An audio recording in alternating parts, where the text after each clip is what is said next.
میزان اندیشه. تحلیل و بررسی موضوعهای روز از دیدگاه کارشناسان ساحه.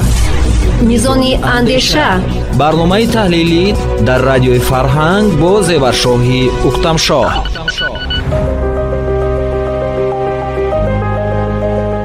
سلام شنوندگان گرامی، رادیوی فرهنگ برنامه‌های خود را ادامه می‌دهد. حالا پیشنهاد شماست برنامه میزان اندیشه. در برنامه نوبتی وابسته به وادی یغنوب، یکی از گوشه‌های بهشت آسای تاجیکستان، به شما معلومات می‌دهیم. ما را همراه باشید.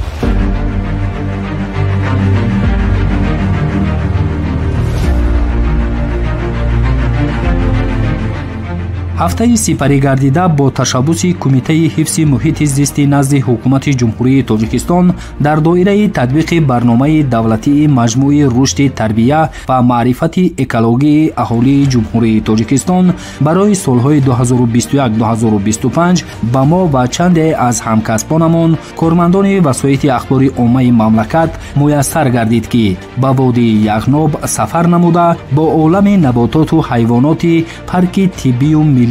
яғноб ва рӯзгори мардуми ин гӯшаи беҳиштосои тоҷикистон шинос кардем. сафари мо аз пойтахти мамлакат шаҳри душанбе ба ноҳияи айнӣ ки водии яғноб дар оғӯши кӯҳҳои барфпӯши зарафшон ҷойгир аст сурат гирифт. бо расидан ба ноҳияи айнӣ тавассути нақби истиқлол аз деҳаи такфон ба самти роҳи мошингарди деҳаи анзоб ҳаракат намудем. баъд аз деҳаи анзоб ба самти водии яғноб роҳро идома дода тариқи роҳи деҳаҳои марғеб ва хишуртоб бо тай намудани роҳҳои кӯҳӣ албатта моро табиати мафтункунандаи водии овозадори яғноб ба оғӯш гирифт. тамошои табиат он қадар ҷолиб буд ки дар дохили нақлиёти мусофирбари автобус бо ҷамъи ҳамсафарон, тамошокунон ва суратгирифтаву суҳбаткунон мо ҳайати рӯзноманигорон лаблаби соҳили дарёи пурҷӯши яғноб то ба деҳаҳои думзой, махтемат ва бидев ки дар баландии 2500 метр аз сатҳи баҳр ҷойгиранд рафта расидем. шунавандагони гиромӣ, маврид ба зикр аст ки ба хотири кашфи ин табиати нодир, муаррифии имкониятҳои сайёҳии ин минтақа, омӯзиши зиндагии сокинони ин гӯшаи дурдасти ватан, пайваста корҳои тарғиботиву омӯзишӣ ба роҳ монда мешаваду иттилооти умумӣ чӣ тариқи телевизион ва чӣ сомонаҳои иҷтимоӣ зуд рӯи кор меоянд. тавре қаблан таъкид намудем, сафари мо ба ин макон махсусан ба парки тиббии миллии яғноб буд ки беш аз 75 000 гектар масоҳат дорад. далели ин гуфтаҳо дар он аст ки мо кормандони васоити ахбори омма ҳамсафарон дар якҷоягӣ бо масъулини парки мазкур суҳбати озоде оростем ки мутмаинам ба шумо иттилои тозае медиҳад. пас биёед суҳбати озоди дастҷамъонаи моро бо директори парки тиббии миллии яғноб ниёз каримов ки сокини ҳамин водии зебоманзар мебошад якҷо шунавем. парки миллии яғноб аз 2 май 2019 таъсис ёфта шуд. масоҳати парки табиии миллии яғноб 57544 гектар мебошад. ин дар мақсади парк асоси расму русуми оини таърихӣ ки миллати суғд буд, ҳамино ҳамаи забониҳои суғдӣ барое ки дар ҳамин ҷо макон кунанд ва барои забон гум нашуда, дар ҳамин ҷо худи ҷаноби олисо 2011 ҳамин ҷо ташриф буд ки ман ҳамин парк ташкил мекунам барои шумо ва ҳамин ҷони мо дар ҳамин парк зиндагӣ мекунам. ман худам 36 сол шуд дар ҳамин парк, дар ҳамин водии яғноб зиндагӣ мекунам. хуб, дар ҳамин парке ки ози мо қарор додем, кадом намуди ҳайвонотҳои ваҳшӣ ҳастанд? узуҳои сибирӣ ҳастанд, бабри барфӣ ҳастанд, хирсҳои чоншонӣ ҳастанд, суғури сурх ҳастанд, капко ҳастанд, мурғи ҳилоли тибетӣ ҳастанд ва растаниҳои ҳар хел шифобахшам ҳастанд. яъне растаниҳои абилипиқ ҳастанд, смородина ҳастанд, хуч ҳастанд, барбарис ҳастанд. ин зардолаи ино худомон коридем ҳайқа ва сал ҳисоби баланди сатҳи баҳр ҳайқа хуб нашудан дорад. атрофи парк чанд дарёча убур мекунад? номи дарёча гап мезанед? шохобои дарёи ҳам водии яғноб Тагови Қулай, Тагови Ветихонай, ин کمار غای بعد من قلو ورسوده با من این میدهوش هم هست اینو همه بعد جولی پس شورتو و یک بار رفته و دریای اسکندر کول یک جای شده فرمانده عینی با و دریای مارچوی کوی یک جای شده اینجا دریای زرافشان میاد. سلام باشید. هر سال سیاحی اینجا سیاحی خارجی میاد دوستان میبینن ها سیاحا میبینن اینجا با مسئله زبان سعودی با مسئله سیاحی مثل که etnografi محققان و عالمان هم میبینن کم حاضر سیاح باره نه یکی سیاح ها بسیار اینترس میکنن. اهالی چقدر است در این منطقه؟ اهالی حاضر 86 خوجگی خیلی زیاده از 500 نفر در حدود پر زندگی میکردن. چند ده دارد؟ عموما حاضر 33 ده دارد. و دهایی که حاضر ما قرار داریم چی نام دارد؟ این دهایی که ما قرار داریم اینجا من میده با مختمای نه با اصول دمزوی هست با دههای نومیدکون های همین خسار میشه در 18 دهها و دههای وادی یغنا اهالی وادی زندگی میکنن. پیشتر 33 زبانای یغنا بیان من چند لهجه دارم؟ اگر لهجه‌اش کم یک کلمه فرق اینه که خیلی عمومی گویا گویم. اینجا زبان سعودی حاضر همین کودکایی که تا سن صنف یک رفتن زبان تاجیکی نمیدونن وقتی که صنف یک بکرات و لغت یغنوبی که وقتی که یاد گرفتید که با زبان تاجیکی یک بار فهمیده خیلی یاد میگیره. مکتب هست مکتبای با زبان مکتب بود با زبان تاجیکی همینجا با مکتب یک سال 2022 با جناب والی یک وقتی تشریفشون همینجا 2011 گفتن که یک مکتب اینترنت من برای شما در دههای انزو مکتب اینترنت برای طلبگان یغنوب جای خواب خورد و خوراک همش از طرف حساب دولت در مکتب 22 وای همین انزو تحصیل میکنه. مختبای طبی هم هستن مسائل تندرستی طبی برای یک سهر سعی یک در همین دههای چکت با خب حرارت هوا چگونه است اقلیم؟ حرارت هوا تابستان تا 33 درجه گرم میشه. از زمستان اگر سالایی که من پورنا این زمستان پیشش تا 25 26 میشه که در دوشنبه بریش خیلی خنک شده بود 25 26 درجه سرد میشه نه که اساسی تا 17 16 تا گو سالی که در دوشنبه من پورنا خنک شده اینجا تا 26 شدگی بود. در فصل زمستان بارشات برف چند متر کم اینجا عموما از 30 سانتی متر زای نمیدن نه که بعد ماه دکتر زدگی برفا کم میستن طرف افتادوش با نمیزنه که طرف ما با میستن روی با میستن. کدام نوع حیوانات خانگی بیشتر شما پرورش میکنید؟ اینجا من گوسفند بزرگ گوی جوشو من گوی شاخدار که برای که آدم استفاده می‌کنه و دیگه باز دو سه سال با آدمو وای با خطوز ما مختص شده. سلام باشید. ساکنان محلی بیشتر با چی کار مشغول هستند؟ شغلشون چی است؟ شغلشون اساسی دهقانی و چاره‌داری علف درام میکنن چارو من مول گو میفروشن با من دهقانی میکنن کارتاشکا میکنن هم خودشون هم من شهر دوشنبه و ماشینای مخصوص میبرن همین چی بخشوارزی اساسی. خب سلامت باشید. نیروی برق دسترسی به نیروی برق هم حساب نیروی برق خصوص هستن و 2011 به جناب والی اومده هر یک سر خوجگی با برقای وای داده بود آفتابی داده بود خب کدوم ساختگی است باز همین در بعد دو تا میکروگی است اصولش بعد دو تا هر یک با حالی به برق نیست یعنی کدوم ساختگی است از تشکیلات دیگه نه آفتابی هم پنل های آفتابی من این مسئله فرام من رادیو تلویزیون همه با واسطه وای شبکه‌های مهروی میگه خلق وای انتنای و فرستاد خاطر موج سامون اینو نمیگیره مهروی واژه همین چیگوی من همین کانال‌های اساسی من یک کم جهان نمای سفینه ورزش و سیاحی این با طبیعت و هورستون اینا همش میگه با سوخت و خطلون و درخشان اینا میگه خوش طبیعی روزنامه مجله ها ببینم سال دیدم که باشه اینجا کم یک سال باید نمیسون قیمه شده ساعت برق چند ساعت برق اینجا 2500 متر مساحت چند قیمت مساحت 50544 گیگ زنگ خو هست نه نه کم شده من رفتم از دیدن کم شده بالا تحلیل اقلیم هست کم شده من بارشم کم شدن داد همینجا من چند وقت با زمین یا 5 6 سال کم شدن داد بهار کی اوقات میشه در اینجا بهار ماه یکم اپریل یا دهم اپریل مول میدان ما بیرون و علف شد در فصل زمستان دسترسی به مرکز ناحیه با بازار با مغازه‌های کلان همین شرایط شما چگونه است در این فصل تو فرآمدن ترمه‌های با من ماشین‌های سبک‌رو و رفته می‌بیایم یکی وقتی که ترمه با ما میشه تقریبا چند ماه مان میشه رفت اومدن شما دسترسی به مرکز اپریل مای به اوجا آغاز میکنه 3 ماه 4 ماه مان میشه استاد وابسته به دسترسی روزنامه و مجله ها سوال کردند ما که کارمند رادیو تلویزیون هستیم رادیو تلویزیون وابسته به موج امان ها گام میزده چگونه است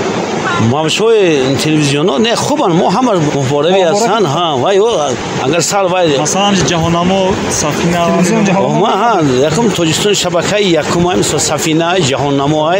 сайёҳӣ ҳастай баъд варзиш баъд илм ва табиат бадахшон баҳористон хуҷасоғда ҳамаш ҳастанд беғарзи муҳворҳое ки ҳозир рекама метавад сомони ва ё мо намегирад барои рушди соҳаи сайёҳӣ дар ин ҷо ягон тадбирҳо андешта мешавад инфраструктура бояд шаванд мешавад ман ҳозир худтон на пеш омидӣ қариб 10 мошин гузашт сайёҳона бештар аз кадом давлатҳо меоянд сайёҳон бисёртар аз давлатҳои америкою англису австралияю ва давлатҳои европа дастгоҳҳои паҳлкунандаи телефонҳои мобилӣ дар ҳудуди водӣ дар куҷо насб карда шудааст якта хишортоба якта манабайба шитсар мегӯяд рӯбарӯи пискон деҳаҳои водии яғноб тамом мешавад бо кадом деҳа сар мешавад ва деҳаош тамом мешавад дигар деҳа нест гӯйбоз аст баъди гӯйбоз он тарафи ноҳияи ман тарафи дасти рост ноҳияи ваҳдат ба мегардед роҳмитба деҳаи хишортоб дар водии яғноб дохил мешавад лекин деҳаи алоҳида аст деҳаи алоҳида хишортоб хишортоб худаш 5-6 та деҳа қасмай най варзоб вай ҷуболо ҳамаш хишортоб мисол забони содиқа ба тоҷикӣ мисол яъне ҷое ки об ордаш хушайда гандум мепухтаги ҷо инҷа гандум мешада мешад пеш мешуд фақат инҷа гандум сал муддаташ дарозтар то моҳи сентябри ахирош вақте ки ман раҳи мошин шуд баъд чиум фурӯши картошка арзонтар ҳам мавсимаш тез мерасад ҳам ҳосилнокӣ бисёр як гектар бисёр ман хеш мегирӣ авай дигар маҳсулотҳоям мешад роҳи мошин то охирон деҳаи қариб расида қариб 2 километр дигар охирон деҳаи аҳолинишин бо то охирониша 12 километр аст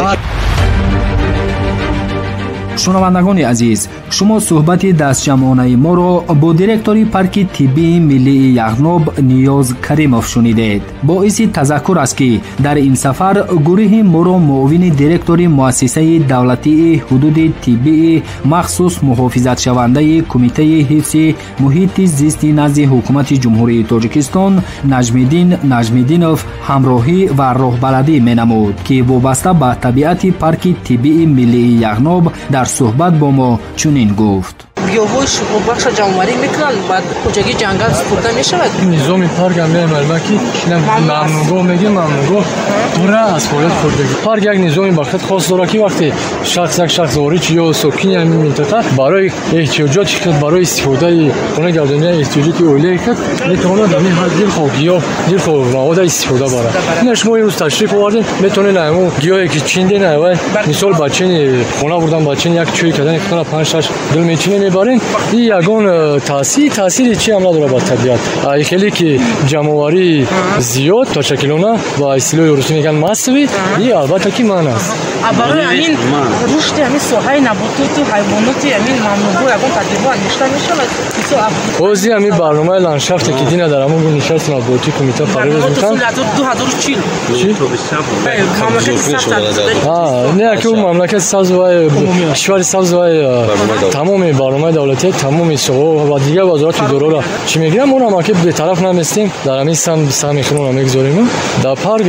масъалаи мисол нигоҳдории набототи дигар ҳамин асос нигоҳдорӣ кардан ҳифз кардан худаш як протсесси зиёд кардани ҳавае вақте ки ҳифз шава як одам массав ҳаминро чинда ба бозор набарад албатта ки ареали вай зиёд мешавад не ки вақте одамо мисол то чанд ҳамин ҷоя шумораи аҳолиш зиёд нест ки бигем таҳдид ё фишор ба экосистема зиёд бошад зиёда аз 80 хоҷагӣ 90 камай аҳолӣ тақрибан 500 нафар ки инҳо ҳам истиқоматкунандаи доимӣ нестанд қисматаш мавсим дар меоянд хоҷагии худа истифода мебаранд кишта мекунанд бехонӣ баъд дар мавсими тирамоҳ во ба истиқомат мекунанд хо зафаробод бошад хо шаҳр бошад мисол намо дар ҳамин дастгоҳи марказии муассиса якчанд корманди яғнобӣ дорем ки ози мавсимда ҳастанд қишлоқҳои болодан падар модарошон ҳамин ҷамъиятиро поёндан ози барои ҳифзи барномаи ландшафте ки лоиҳае ки дар кумита қайд карда буданд савола доданд дар доираи ҳавай аз ҷониби кумита як маркази татбиқи лоиҳа як ташкилоти ҷамъиятии خیلی نامش طبیعت یابایی جلب شدگیه که در آن متخصصان زوولوگ بیولوگ که خدمت به استاد آنها میشناسم در وقت دانشجوی استاد بودن دانشگاه درس میدادن در همین یغناب هم چند مرتبه تحقیقات علمی گذراندن موافق همین نقشه باید همین نقشه دولتنی الکی مکتوب شون کردن مدت پیشنهاد کردن موثق بررسی کنه که جای ایراد داره یا یگان کمبودیه ما فکرمون رو بیان میکنیم و یا با پرکده با تکرار پیشنهاد میکنیم تا آخر سال یک نقشه مکمل نقشه دولتنی پارک طبیعی ملی یغناب برای سال 2025 2028 تصدیق میشه که و همه توصیف اکوسیستمی بوتانیکی زوولوژی فلورا و فاونا روی مودی کرده و تدبیرهایی که برای حفظ امو اندیشیده میشن در مدت 5 سال ضرور است در همون نقشه پیش بینی شده. چقدر است تعداد کارمندان؟ 8 نفر. متخصص الکی دیم روی وظیفه دیم بودن فرق تو میشه موین باقی مونده همه نوزیر مثال هم قشلاقی بالا در اودینر پودینا و قشلاقی بالا اینجا دیجور ساشا میسته میرود چند روزه که هم در قشلاقیش هم پس کلگیشه هم نظارت هم میبره هنگام اینجا بله همون دهایی که زندگی میکنه همون جا وابسته‌اش کرده مثال این خیلی نیست که همین 6 نوزیر همین مختیمین کار دگیرتش یا نوزیر مختیمین یک نوزیر دمزوی یک نوزیر کلیونت. شنوندگان عزیز شما صحبت ما را با معاون دیرکتوری مؤسسه دولتی حدودهای طبیعی مخصوص محافظت شونده کمیته حفظ محیط زیست نزد حکومت جمهوری تاجیکستان نجمیدینوف شنیدید. واقعا تا رسیدن به وادی یغناب راههای پرپیچ و تاب را طی نمودن لازم میآید. ساکنان گفتند سالهای اخیر توجه به این مکان بیشتر گردیده است. راههای ماشینگر تا به دهه‌های اهالی نشین بنیاد گردیدند. یغناب کلمه سعودی بوده آن را محققان به معنی دره یخین و دره فراخ تفسیر کردند. یغناب وادی است که در کیلومتر 150 سمت شمال دوشنبه در حدود ناحیه عینی ولایت سوغد جایگیر می باشد. طبیعتش افسانوی، ساکنانش عادی. برایمان جالب بود با لهجه یغنابی صحبتشان را شاهد شدیم. در حدود دهه مختیمین وادی یغناب آسیاب آبی بابایی که سالهای 1998 عصر گذشته بنیاد گردیده است و به اهالی دهه برای تیار کردن ارد گندمی خدمت می‌رساند دقت ما را جلب نمود. شغل اهالی اساساً چرواداری و کارتوشکا پروری می باشد. با دوستداران طبیعت توصیه می دهیم که مخصوصاً در فصل تابستان به تماشای این گوشه بهشت آسای وطن تشریف بیارند.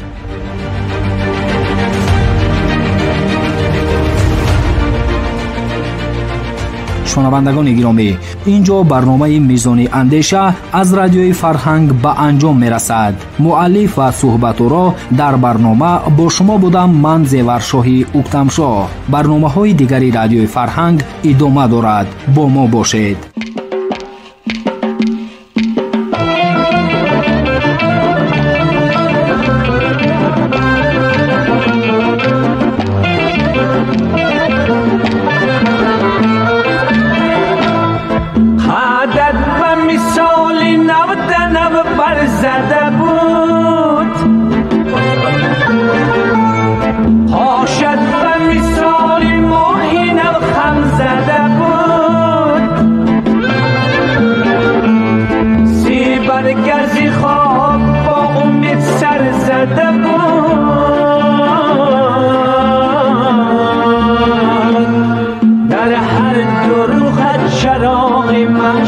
زده بود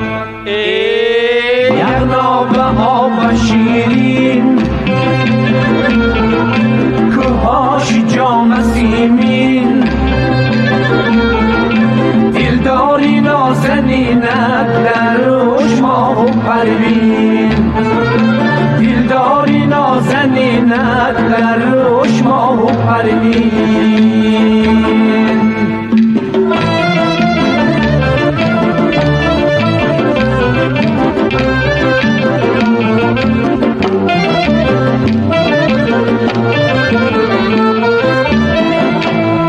ماننده من نیابی در عمر سرت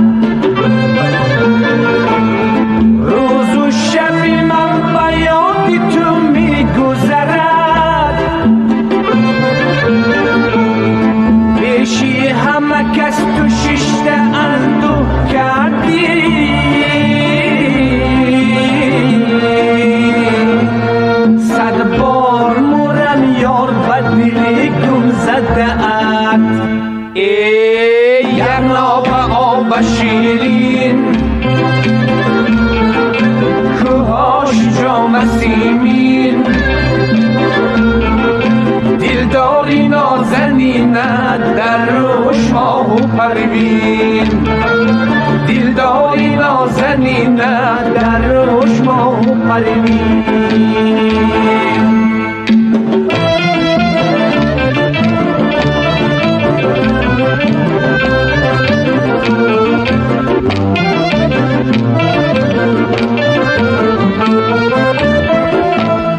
یارم بطگا من بده نالونم چون گندمی سوختم محتلی بارونم در خونه تاریک تو من مهمونم